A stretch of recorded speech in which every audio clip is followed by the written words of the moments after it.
हरि ओम। अष्टचत्वारिंशोऽध्यायः। वासुकी नाग की चिंता, बहन द्वारा उसका निवारण तथा आस्तिक का जन्म एवं विद्याध्ययन। उग्र शिवाजी कहते हैं, तपोधन शौनक, पति के निकलते ही नागकन्या जरत्कारु ने अपने भाई वासुकी के पास जाकर उनके चले जाने का सब हाल जो का त्यों सुना दिया। यह अत्यंत अप्रिय समाचार सुनकर सर्पों में श्रेष्ठ वासुकी स्वयं भी बहुत दुखी हो गए और दुख में पड़ी हुई अपनी बहन से बोले। वासुकी ने कहा, भद्रे, सर्पों का जो महान कार्य है और मुनि के साथ तुम्हारा विवाह होने में जो उद्देश्य रहा है उसे तुम जानती ही हो। यदि उनके द्वारा तुम्हारे गर्भ से कोई पुत्र उत्पन्न हो जाता तो उससे सर्पों का बहुत बड़ा हित होता। वह शक्तिशाली मुनि कुमार हम लोगों को जन्मेजय के सर्प यज्ञ में जलने से बचाएगा। यह बात पहले देवताओं के साथ भगवान ब्रह्मा जी ने कही थी। सुभगे, क्या उन मुनिश्रेष्ठ से तुम्हें गर्भ रह गया है?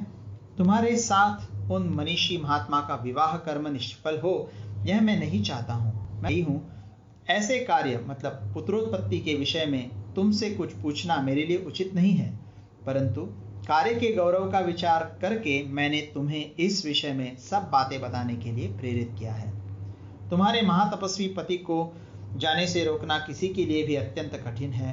यह जानकर मैं उन्हें लौटा लाने के लिए उनके पीछे नहीं जा रहा हूँ। लौटाने का आग्रह करूं तो कदाचित वे मुझे शाप भी दे सकते हैं। अतः भद्रे, तुम अपने पति की सारी चेष्टा बताओ और मेरे हृदय में दीर्घकाल से जो भयंकर कांटा चुभा हुआ है उसे निकाल दो। भाई के इस प्रकार पूछने पर जब जरत्कारु अपने संतप्त भ्राता नागराज वासुकी को धीरज बंधाती हुई इस प्रकार बोली। जरत्कारु ने कहा, भाई, मैंने संतान के लिए उन महातपस्वी महात्मा से पूछा था।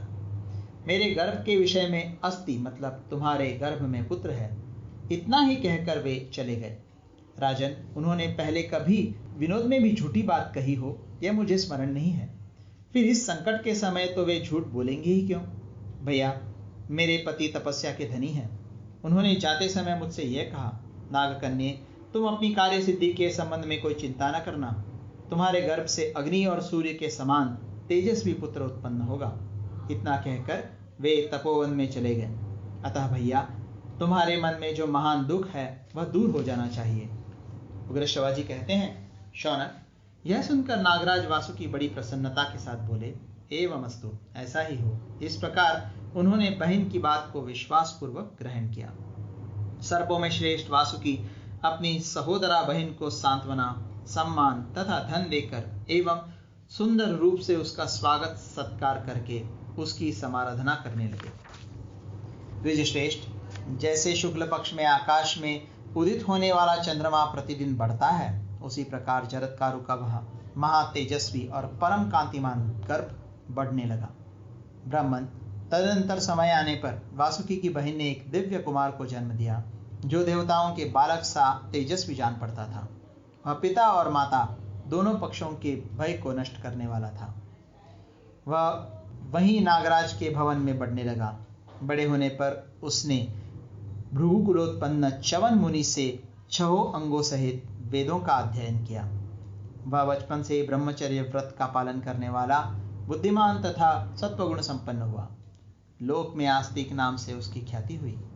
वह बालक अभी गर्भ में ही था, तभी उसके पिता अस्ति कहकर वन में चले गए थे, इसलिए संसार में उसका आस्तिक नाम प्रसिद्ध हुआ। अमित बुद्धिमान आस्तिक बाल्यावस्था में ही वहां रहकर ब्रह्मचर्य का पालन एवं धर्म का आचरण करने लगे। नागराज के भवन में उसका भली भांति यत्नपूर्वक लालन पालन किया गया। स्वर्ण के समान कांतिमान शूलपाणी देवेश्वर भगवान शिव की भांति वह बालक दिनों दिन बढ़ता हुआ समस्त आनंद बढ़ाने लगा। इस प्रकार श्री महाभारत आदि पर्व के अंतर्गत आस्तिक पर्व में आस्तिक की उत्पत्ति विषयक 48वां अध्याय पूरा हुआ।